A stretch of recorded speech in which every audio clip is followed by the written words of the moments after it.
So Gavin Newsom appeared on the Bill Maher show last night and trashed the Democratic Party by calling it toxic. He continues to lie about how California is not a high tax state and much more, which we will debunk in this video. But let's start here. The Democratic brand is toxic right now. We had a high water mark 2 weeks ago, and that was a CNN poll at 29% favorability. It's dropped in the NBC poll down to 27%.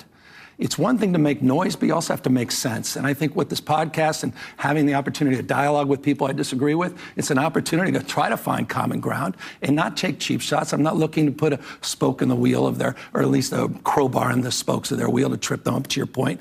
And I think it's important. Democrats, we tend to be a little more judgmental than we should be. This notion of cancel culture, you've been living it. You've been on the receiving end of it for years and years and years. That's real. And Democrats need to own up to that. They've got to mature. Now, listen, you know it. I know it. The entire nation knows it. Gavin Newsom is not fooling anyone, okay? He has a long history of being toxic himself. That's what I find so interesting about his statement. And if he continues to throw the Democrats under the bus, my theory is they'll do something about it. They'll drop some big scandal on him because that's what they do. If they want to take somebody out, they will take them out in the media. So I think he should probably tread carefully, as Pam Bondi would say, right? Now, Jennifer Say, who actually, I love her take on this because she sums it up very nicely. Don't fall for anything Gavin Newsom says. He talks about the toxicity of Democrats and how bad cancel culture is as if he has nothing to do with it. He sits there like the reasonable one, willing to call the Dems out on why the party is toxic. The problem is he's not the reasonable one here, folks. As the leader of the biggest state, the most progressive state, and someone who has held power in that state in some capacity for over 20 years, he's responsible. And if you grew up here like I did, you know that to be true, okay? He's implemented the worst harm reduction policies leading to rampant open-air drug use, homelessness, crime, overdoses in California major cities, and the most insane policies around trans kids, punishing teachers who refuse to lie and keep secrets from parents. And by the way, he framed it as teachers snitching on the kids to the parents, which is wild. He oversaw the most draconian COVID policies, keeping schools closed for a year and a half and shuttering small businesses. This man is pathological, folks, and nobody is buying what he is selling. That's literally the bottom line here. You know, a lot of people lately talking about this 80-20 issue, and I think you are on the other side of this now, the side with the 80. 80 being 80% of the people in this country. Again, this is the issue of should biologically born men be able to compete in women's sports? That's tough. And, you know, I saw the polling here in California. They think you're a traitor for saying this. Yeah. You know, when those kind of people call you a traitor, there's a word for that, electable. I get it. And that's, look, and the other side weaponizes these issues. They dehumanize, they attack, they demean, and they've weaponized this issue extraordinarily well. That said, on the fundamental question, is it fair? And I can give you example after example. Just in my home state, there was someone that won a triple jump by 8 feet. Right. All right. It's just, but it's, you know, serious. And you know, we had two people in the state champion. This broke my heart. 2 years ago, I'll never forget it. 18 months ago, we had two extraordinary athletes that got into the state finals, trans athletes. Got in the state finals. The backlash was so bad, they didn't even compete. And the other two people that were kicked out weren't able to compete. It was fundamentally unfair. We haven't been able to figure that out. So I express that as a fierce champion of LGBTQ rights, yes, and with a record that I don't have put up with anyone. You have the cred. All right, now before we go any further, if you guys are getting value from our channel, and particularly this video, do me a favor. Please like, share, and subscribe to our channel. If you do want to support us further, go to the links in the description below, shop our merch store, or you could buy us a cup of coffee. So let me get this straight. He acknowledges that boys playing in girls' sports is unfair, but he has not encouraged, promoted, endorsed, or signed any piece of legislation correcting that issue in California, because according to the laws that these Democrats have passed in this state, they made sure that it is allowed to happen. So again, this is the problem with Gavin Newsom, is he says one thing, but all you have to do is look at his actions. He supported that bill. He never once tried to repeal it. And by the way, the supermajority in California will not repeal that, okay? They literally believe that is the right thing to do. Now, let's show you a couple of receipts here that you can look up yourself if you're interested. This is a website called He Cheated. They track when boys are playing in girls' sports and they actually win an award. So clearly a boy is beating a girl, or they are breaking records. And they actually categorize it by sport. So you could look at it based on the sport you may be interested in. Now, if we just use the simple example of track and field, and it says it right here, the stats are up here, 75 male athletes, 1,129 plus unfair victories, 1,753 plus top 3 finishes.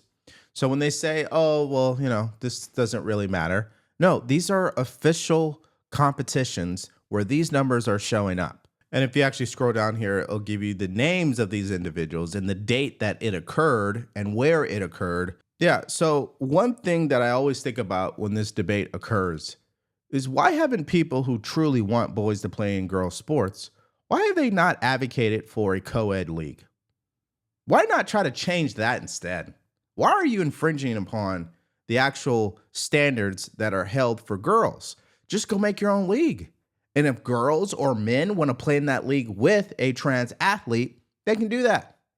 I just don't get it. And I don't think you're going to get this clip either, because I'm going to show you how they truly think about this issue. Take a look at Sam Harris and Tim Miller literally mock the idea that boys are playing in girls' sports, and they don't think it's an issue. The locker room at a gym, you've got people walking around naked.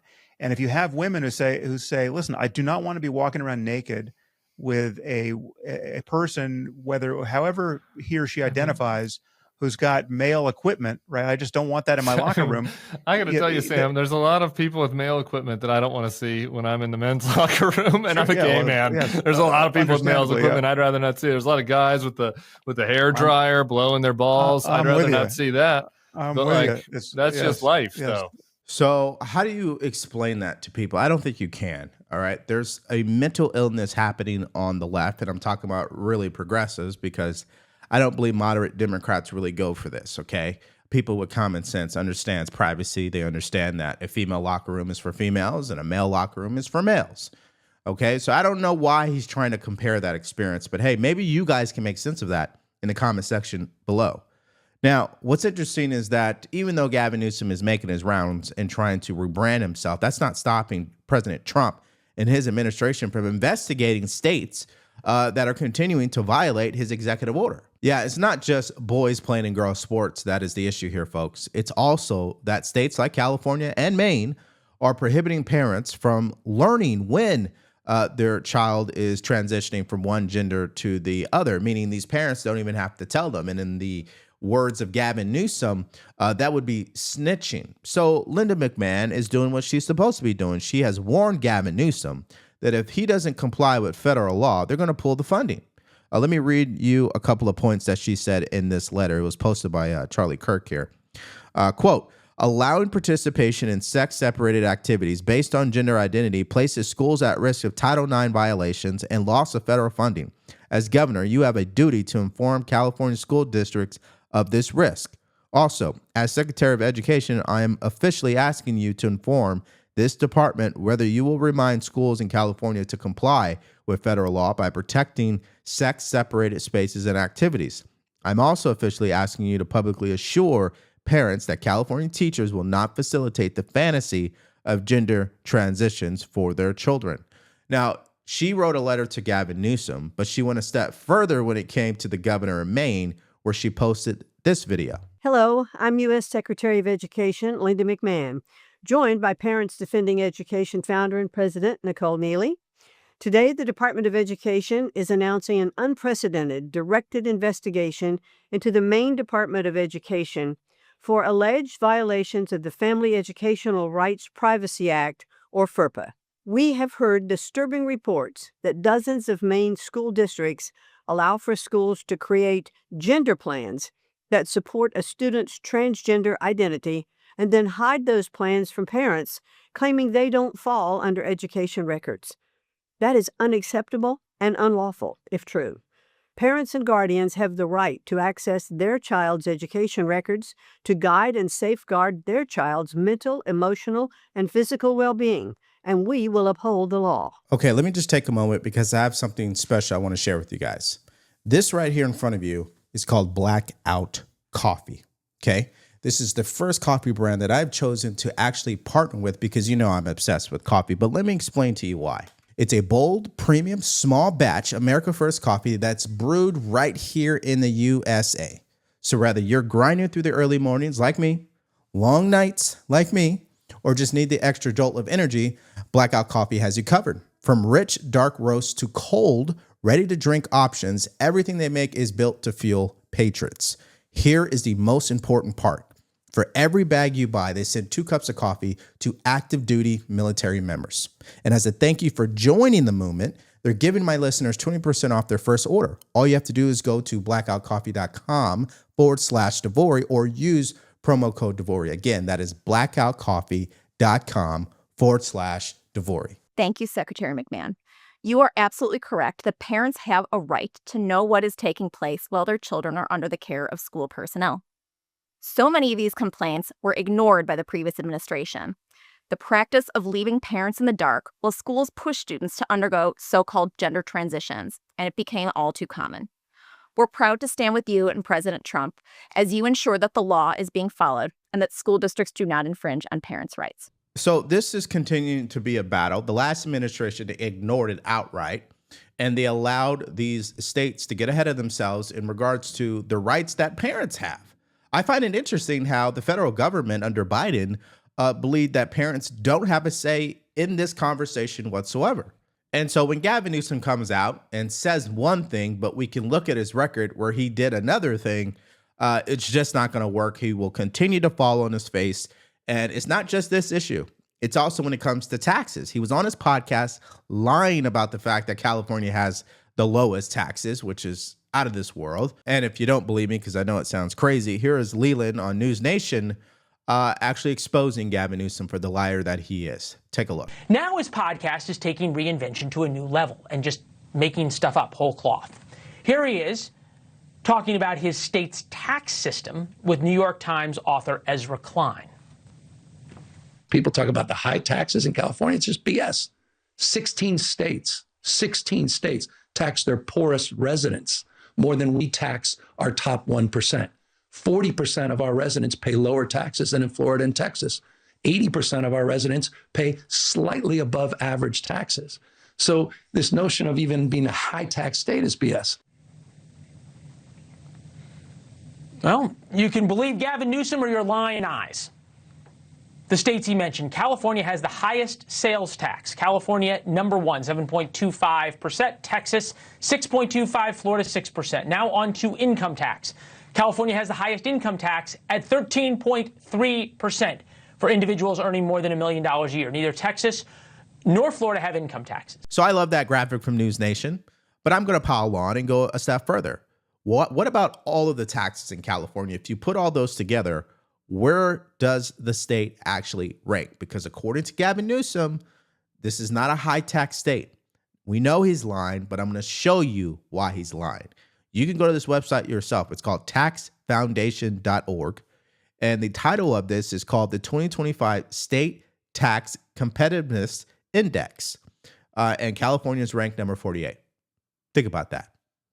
Now, they look at each category. And if I zoom in here so you guys can see it clearly, overall, it's ranked 48th. But when it comes to corporate taxes, ranked 41st.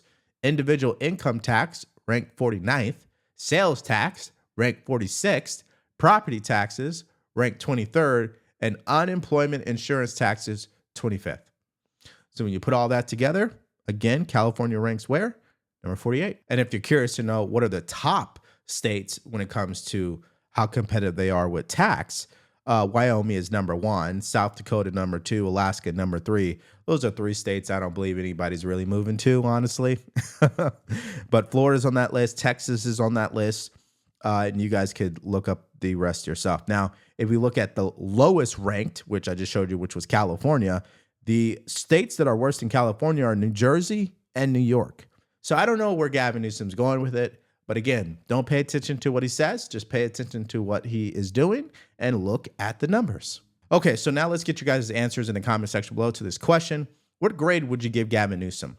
We know he's been making his rounds on the media because of his new launch podcast where he's trying to move from being a far left progressive to being a moderate Democrat. So when you are thinking about his move to the center, what grade would you give him Please put your answers in the comment section below. Now, when you think about the grades that you should be giving people, I give Elon Musk an A+ for the interview that he did with Brett Baier on Fox News, where it was him and the Doge team. I think they said a lot of things that needed to be said that clearly debunked the lies from the media. And one of the most profound statements was what he had to say about Tim Walz and Mark Kelly. If you missed that on the video and you want to see it for yourself, all you have to do is click on it because it's coming up right now.